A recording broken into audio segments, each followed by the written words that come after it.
আমরা নির্বাচনের আগে একটি অভিনব তত্ত্ব শুনেছিলাম, যেখানে বলা হয়েছিল নারীর কর্মঘণ্টা কমিয়ে 5 ঘন্টা করে দিলেই নাকি নারীর উন্নয়ন হবে, আর বাকি 3 ঘন্টার মজুরি সরকার দেবে।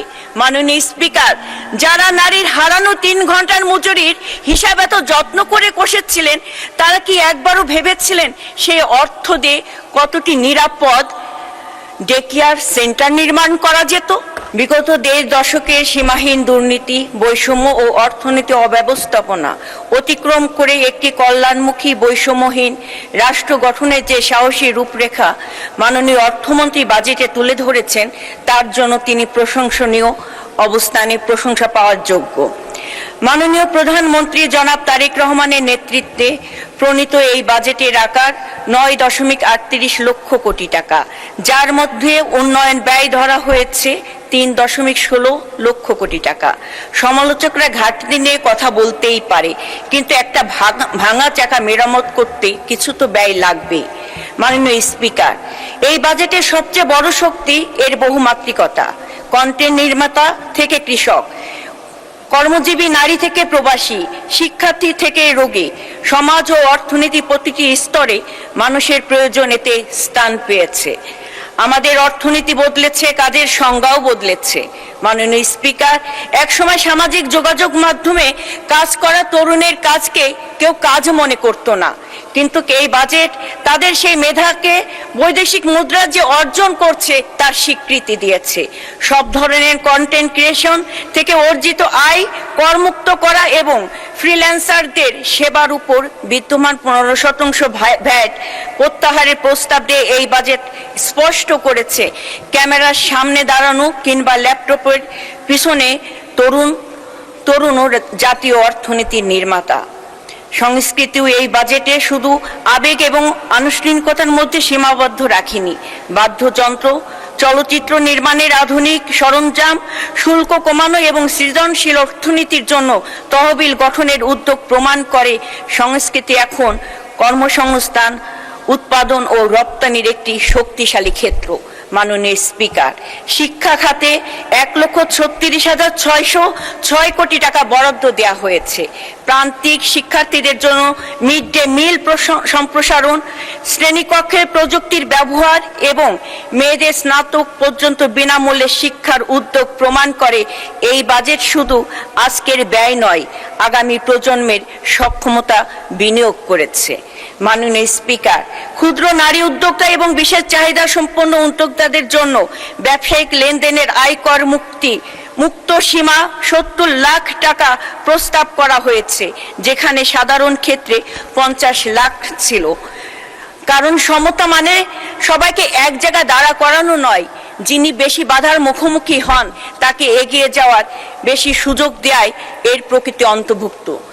মাননীয় স্পিকার, নারী নামে 41 লক্ষ ফ্যামিলি কার্ডের জন্য 14,500 কোটি টাকার প্রস্তাব করা হয়েছে এই বাজেটে।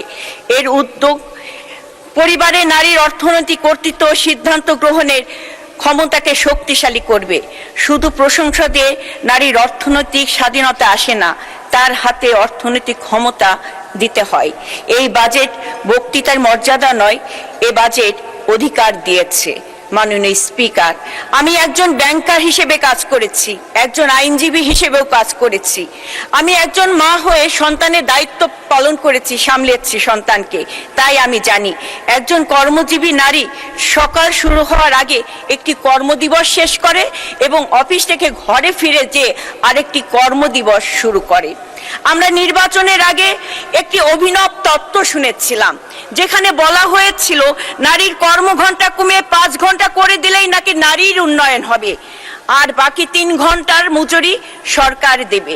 মাননীয় স্পিকার, যারা নারীর হারানো 3 ঘন্টার মজুরির হিসাব এত যত্ন করে কষেছিলেন, তারা কি একবারও ভেবেছিলেন সেই অর্থ দিয়ে কতটি নিরাপদ ডে কেয়ার সেন্টার নির্মাণ করা যেত? নারীকে আগে বাড়ি পাঠানোর ঘড়ি যা তাদের হাতে ছিল, কিন্তু তাদের সন্তানকে নিরাপদ রাখার জন্য একটি নিরাপদ ঘরের নকশা কেন তারা করতে পারেনি? মাননীয় স্পিকার, সমস্যার শিকড় না কেটে শুধু ঘড়ির কাঁটা 3 ঘন্টা এগিয়ে দিলেই নারীর মুক্তি সম্পন্ন এরকম অভিনব তত্ত্ব সত্যিই বিরল। মাননীয় স্পিকার, ঠিক সেই জায়গায় আজকের মাননীয় প্রধানমন্ত্রী জনাব তারেক রহমান যে অঙ্গীকার করেছিলেন আই হ্যাভ এ প্ল্যান, সেই প্ল্যানের অন্তর্ভুক্তি করে কর্মজীবী নারীদের জন্য তিনি স্থায়ী এবং কঠিন সমাধান নির্ণয় করেছেন এই বাজেটের মাধ্যমে। প্রথম পর্যায়ে 20টি, পরবর্তী পর্যায়ে 60টি আধুনিক ডে কেয়ার সেন্টার স্থাপনের উদ্যোগ নেওয়া হয়েছে। এর পাশাপাশি পিঙ্ক বাস সার্ভিস এবং কর্মক্ষেত্রে নারী নিরাপত্তা নিশ্চিত করার পরিকল্পনাও গ্রহণ করা হয়েছে। মাননীয় স্পিকার, একটি রাজনীতি নারীকে বলে 3 ঘন্টা আগে বাড়ি ফিরে যাও, আর আমাদের রাজনীতি বলে তোমার সন্তান নিরাপদে থাকবে, তোমার যোগ্যতা এবং নিজের সময়ের উপর অধিকার নিয়ে কাজ করে যাও। মাননীয় স্পিকার, কর্মজীবী নারী কখনো করুণা চায় না, চাই পরিষ্কার সঠিক ব্যবস্থা। মাননীয় স্পিকার, মাসিক স্বাস্থ্য নিয়ে এই বাজেট বাস্তবতার দিকে তাকিয়েছে। স্যানিটারি ন্যাপকিনের কাঁচামাল আমদানিতে কর সুবিধা বহাল রাখা হয়েছে, আমি এটাকে সাধুবাদ জানাই। কিন্তু উদ্বেগের কথা আমি আরো বলতে চাই। বাংলাদেশে তৈরি পোশাকে নারী শ্রমিককে নিয়ে পরিচালিত একটি জরিপে দেখা গেছে মাত্র 34% নারী স্যানিটারি ন্যাপকিন ব্যবহার করে এবং 44% নারী এখনো কাপড় ব্যবহার করেন। যাদের শ্রমে দেশের অর্থনীতি, বৈদেশিক মুদ্রার ভান্ডার সমৃদ্ধ হয়, তারা যদি এই নিরাপদ মাসিক স্বাস্থ্যপূর্ণ ব্যবহার করতে না পারে, তবে এর লাভটা কি, এই স্বাস্থ্য ব্যবস্থার লাভটা কি? মাননীয় স্পিকার, মাসিক কোনো লজ্জা নয়। লজ্জার বিষয় হলো মাসিককে ঘিরে আমাদের এই দীর্ঘস্থায়ী ট্যাবু এবং নীরবতা। এই ট্যাবুই নারীকে কষ্টকে অদৃশ্য করে, এই ট্যাবু স্বাস্থ্য ঝুঁকিকে আড়াল করে এবং একটি জৈবিকভাবে অনিবার্য প্রয়োজনের বিলাসিতার মতো বিবেচনা করতে শেখায়। তাই আমি মাননীয় স্পিকার, আপনার মাধ্যমে আহ্বান জানাতে চাই, স্যানিটারি ন্যাপকিনকে নিত্য প্রয়োজনীয় ভোক্তা পণ্য হিসেবে বিবেচনা করে এর মূল্য এবং বাজার প্রাপ্যতার তদারকির আওতায় আনা হোক। চাল, ডাল, তেলের মূল্য নিয়ে যদি আমরা উদ্বিগ্ন হই, প্রতি মাসে নারী মাননীয় সদস্য আপনার সময় শেষ, বক্তব্য শেষ হয়েছে, আর 3 মিনিট দেয়া হলো। ধন্যবাদ। ধন্যবাদ মাননীয় স্পিকার। এই বাজেটে কৃষকের উৎপাদন ব্যয় কমাতে সার এবং কীটনাশকের ছাড় দিয়েছে। ক্যান্সারে ওষুধ, হার্টের রিং এবং ডায়ালাইসিস ফিল্টার কর কমানো হয়েছে। প্রবাসীদের জন্য প্রবাসী কার্ড এবং দক্ষ কর্মীদের জন্য স্মার্ট স্কিল ব্যাংকের ব্যবস্থা করা হয়েছে। তারপরেও কি বলা হবে কৃষকের জন্য কিছুই নেই, রোগীর জন্য কিছুই নেই, তরুণের জন্য কিছুই নেই? মাননীয় স্পিকার, বিরোধী পক্ষকে আমি আহ্বান জানাই, স্লোগান দিয়ে নয়, সমাধান নিয়ে আসুন। কেবল অকার্যকর, জনবিরোধী, কিছুই নেই শব্দ 3টি পালাক্রমে উচ্চারণ করলেই বাজেট বিশ্লেষণ করা হয় না। অন্ধকারের কথা বলে সংসদ কখনো আলোকিত করা যায় না, আলো জানালো পথ তো দেখাতে হয়। মাননীয় স্পিকার, এটি এমন একটি বাজেট যা একদিকে যেমন বিনিয়োগ বান্ধব, তেমনি সাধারণ মানুষের মুখে হাসি ফোটানোর প্রতিশ্রুতি বহন করে। আমি মনে করি এই বাজেট বাস্তবায়িত হলে শিক্ষা, স্বাস্থ্য এবং প্রযুক্তির অভাব ঘুচবে, তরুণের স্বপ্ন পাখা মেলবে, বাংলাদেশ একটি ক্ষুধা দারিদ্র মুক্ত দেশ হিসেবে অভিযাত্রা শুরু করবে। তাই আমি মাননীয় প্রধানমন্ত্রী জনাব তারেক রহমান এবং মাননীয় অর্থমন্ত্রীকে এই সাহসী বাজেটের জন্য ধন্যবাদ জানাচ্ছি। সেই সাথে মাননীয় স্পিকার, আমাকে সময় দেওয়ার জন্য আপনাকে ধন্যবাদ জানাচ্ছি, কৃতজ্ঞতা জ্ঞাপন করছি। ধন্যবাদ। যেদিকে তাকাই সেদিকেই দেখি বিএনপি। আমরা জানি দেশের জনসংখ্যার অর্ধেক নারী। এই নারীর হাতকে কর্মের হাতে পরিণত করার জন্য শহীদ রাষ্ট্রপতি জিয়াউর রহমান মহিলা বিষয়ক মন্ত্রণালয় তৈরি করেছিলেন। শুধু তাই নয়, আপনারা জানেন একটি স্বৈরাচার সরকার ছিল 17 বছর, যারা মুক্তিযুদ্ধকে বিক্রি করত, মুক্তিযোদ্ধার চেতনা নিয়ে তারা এগিয়ে যেত, কিন্তু তারাও কিন্তু মুক্তিযোদ্ধা মন্ত্রণালয় তৈরি করেনি, সেটিও তৈরি করেছিল বেগম খালেদা জিয়া। প্রবাসীদের কল্যাণে যে মন্ত্রণালয়, সেটিও তৈরি করেছিল বেগম খালেদা জিয়া। সুতরাং এই বাজেটে সকল ক্ষেত্রেই বরাদ্দ রাখা হয়েছে।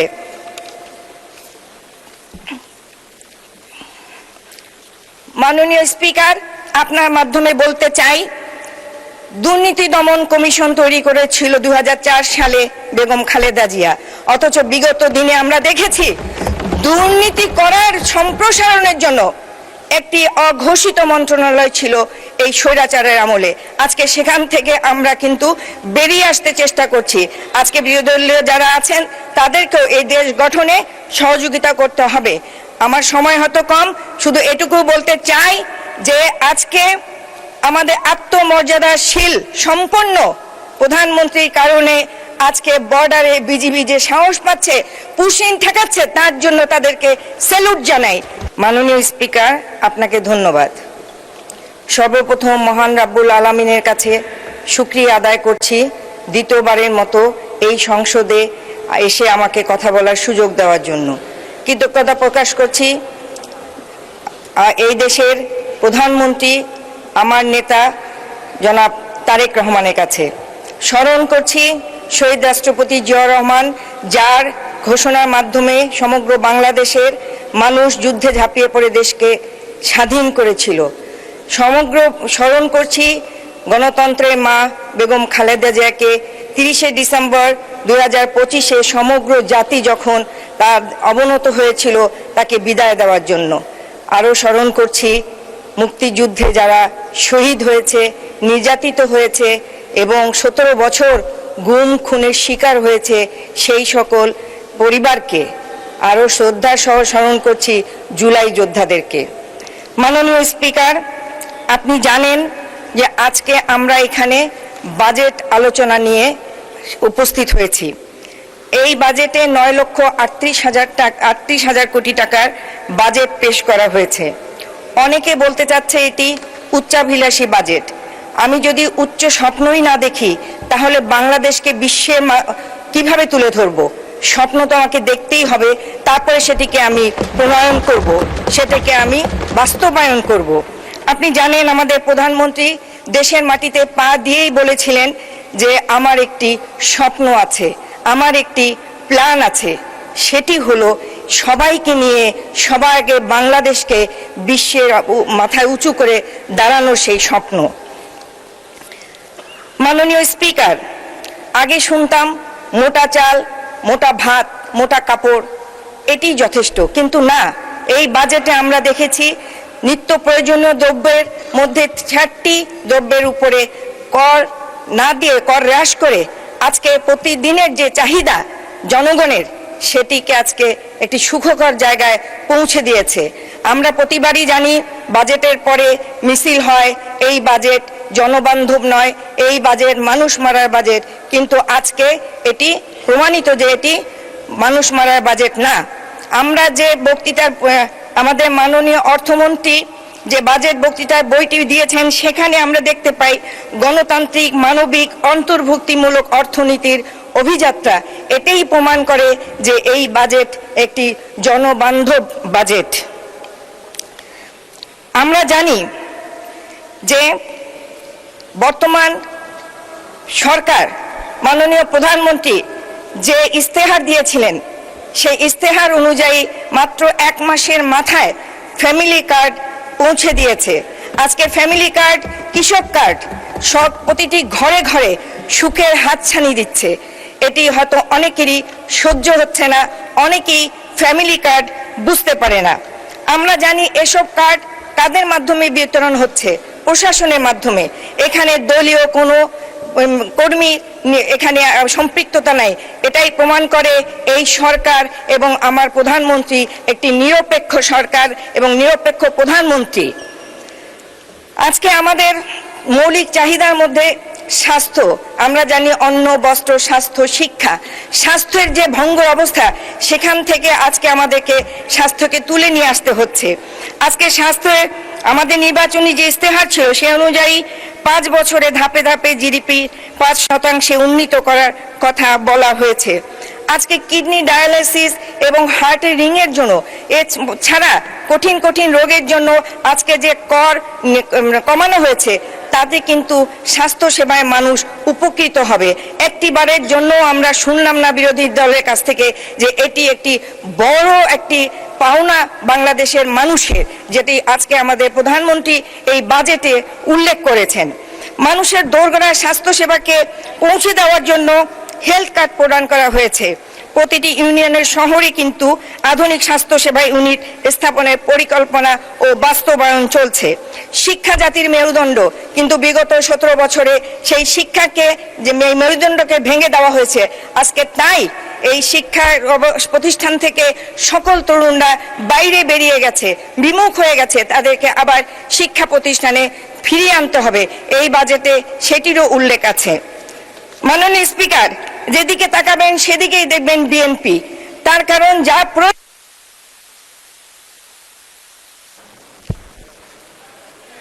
জি জি জি জি, আপনার সময় আরো 2 মিনিট বৃদ্ধি করা হলো।